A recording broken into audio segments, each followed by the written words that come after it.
Hello! Hi friends. నేను మీ నెల్లూరు వెంకీ. చూడండి కోవిడ్‌లో పనులెలా ఉంటాయో. ఇదొచ్చేసి మాజున్ అంటారు ఇక్కడ. మాజులు కెమికల్ మడ్డనమాట. లైట్‌గా ఇసుక మాదిరిగా సన్నటి ఇసుకుంటది. అదేసి ఇలా రేకు తీసుకొని అంతా క్లియర్‌గా అనుకోవాలి. మన ఇండియాలో అయితే సిమెంట్ ఏస్తారు. కానీ ఇక్కడ మాజునేస్తారు ఫ్రెండ్స్. చూడండి ఇలా రేకుతోటి బాగా నీట్‌గా అనుకోని, తర్వాత మనం కరెక్ట్‌గా బిల్లగోచుని పెట్టుకోవాలి. లైన్ కరెక్ట్‌గా చూసుకోవాలి. అంతా క్లియర్‌గా ఉండాలి. లేకపోయిందనుకో, మనం ఎంత బాగేసినా వాళ్ళకి నచ్చకపోతే మళ్ళీ తీసేయాలి. అంత నీట్‌గా చేయాలనమాట ఫ్రెండ్స్ కోవిడ్‌ల వరకు. నీట్‌గా చేయకపోతే వాళ్ళు ఒప్పుకోరు ఫ్రెండ్స్.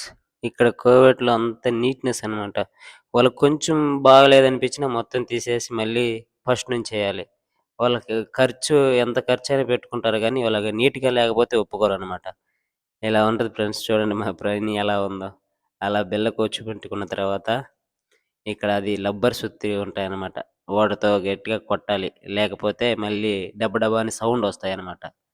చూడండి మేమైతే ఈరోజు చేసిన పనైతే ఎలా ఉందో. ఈరోజు మేము 150 మీటర్లేసాం. 150 మీటర్లంటే మన ఇండియా మనకు ఎన్ని ఫీట్లు అవుతదంటే చెప్తాది. ఎన్నో ఆహ్, ఫీ ఒక్క మీటర్‌కొచ్చేసి 3 ఫీట్లు ఫ్రెండ్స్. 3 ఫీట్లంటే మనం ఇంకా అది మొత్తం లెక్కేసుకొని. ఇదొచ్చేసి జాబీ అనమాట. 10 ఫీట్లుకి ఒకటొచ్చేసి జాబియా పెట్టాలి. ఈ జాబియా పెట్టకపోయిందనుకో, అయి ఇక్కడ క్రాకులనేది వస్తదనమాట. ఇక్కడ ఇసుక సరైంది కాదు కాబట్టి, ఖచ్చితంగా ఇక్కడ జాబియా అనేది ఖచ్చితంగా పెట్టిస్తారు ఫ్రెండ్స్. ఖచ్చితంగా పెట్టాలది. చూడండి ఈ లైనింగ్ కరెక్ట్‌గా ఉండాలి. లైన్ వాళ్ళు ఎక్కడి నుంచి చూసినా లైనింగ్ పర్ఫెక్ట్‌గా ఉండాలనమాట. ఇదొచ్చేసి జాబియా అంటారు దీన్ని. ముందుగా అయితే మనం ఈ ఫ్లోరింగ్ టైప్‌లో మొత్తం లాక్కోవాలి. ఫ్లోరింగ్ టైప్‌లో లాక్కున్న తర్వాత ఇలా జేయాలి. ఇది చూడండి ఇక్కడ రేకులు, ఈ రేకులు వాడతారు. ఇక్కడ ట్యాపీలు. అలా బకెట్‌లో అయితే మాజుని కలుపుకొని చేయాలి ఫ్రెండ్స్. చూడండి ఇంకా ఇలా ఉంటది ఇక్కడ కోవట్ల పని. కోవట్లో కొంచెం మన ఇండియాలో ఒక 10 ఒక 20 ఫీట్లు, 40 ఫీట్లు అలా యేసుకుంటే చాలా గొప్ప. కానీ మేము 150 మీటర్లంటే మన ఇండియా లెక్కలో ఇంకెంత అవుద్దో ఒకసారి లెక్కేయండి ఫ్రెండ్స్. ఇక్కడ చూడండి. ఇది చిన్న కట్టరు. ఈ కట్టర్ మీద టైల్స్ కట్ చేస్తామనమాట. ఇది పెద్ద కట్టరు. అంటే ఇది పొడుగ్గా కట్ చేసుకోవడానికి అది, ఈ అడ్డం కట్ చేసుకోవడానికి ఇది. ఇది కెమికల్ కలుపుకోవడానికి. ఇదే మార్జిన్ కలుపుకునేది మిషన్ అనమాట. డ్రిల్లు పెద్దది.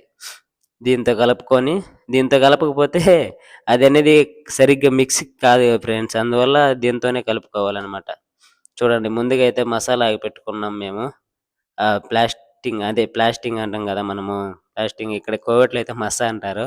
అదే ఫ్లోరింగ్ అయితే లాగి పెట్టుకున్నాం ముందు. తర్వాత చూడండి ఇక్కడ లైనింగ్ చూడండి. మీరు ఎంత దూరం చూసినా లైనింగ్ కరెక్ట్‌గా ఉండాలనమాట. ఇలా ఉంటది ఫ్రెండ్స్ కోవిడ్‌లో. కోవిడ్‌లో మామూలు గాదు పనంటే. పనంటే చాలా కష్టం. చెయ్యాలి. ఇంత పనంటే అంత పని. ఇదంతా ఈరోజు మేము ముగ్గురమే చేసామనమాట. ఇంక నెక్స్ట్ రోజు సైడు ఇక్కడ అంటే సైడు స్క్వేర్ కటింగ్ మాదిరిగా సైడ్ పెట్టేదుంటది రేపు. అది గూడా రేపు చూడండి. రేపు అది ఇద్దరొస్తారు. మొత్తం 5 మందితో ఇదంతా అయిపోవాలనమాట ఒక రోజులో. 2 రోజులు పడతది మొత్తం. అలా ఉంటది ఫ్రెండ్స్ కోవిడ్‌లో. కోవిడ్‌లో ఆషామాషం గాదు పని చేయాలంటే. కష్టపడాలి బాగా.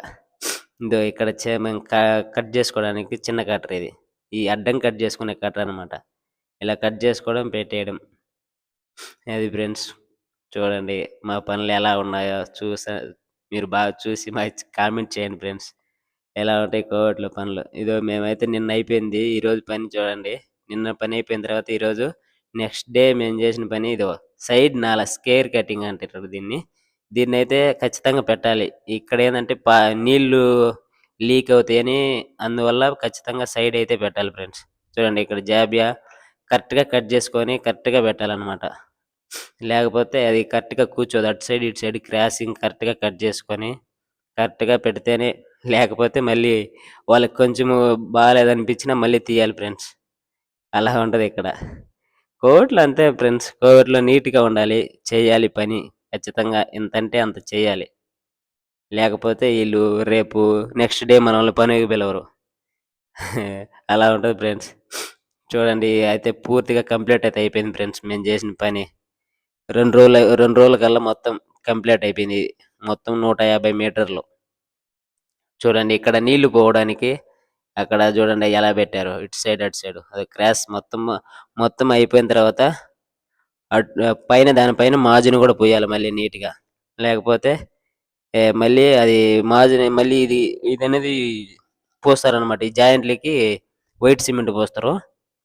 వైట్ సిమెంట్ పోస్తారు కాబట్టి ముందుగానే మనమైతే దానిపైన వైట్ సిమెంట్ అంటే అంత పూయలేరు కాబట్టి, ఆ మాజుని, ఆ కెమికలే పూసేస్తామనమాట ఫ్రెండ్స్. Okay friends. మమ్మల్ని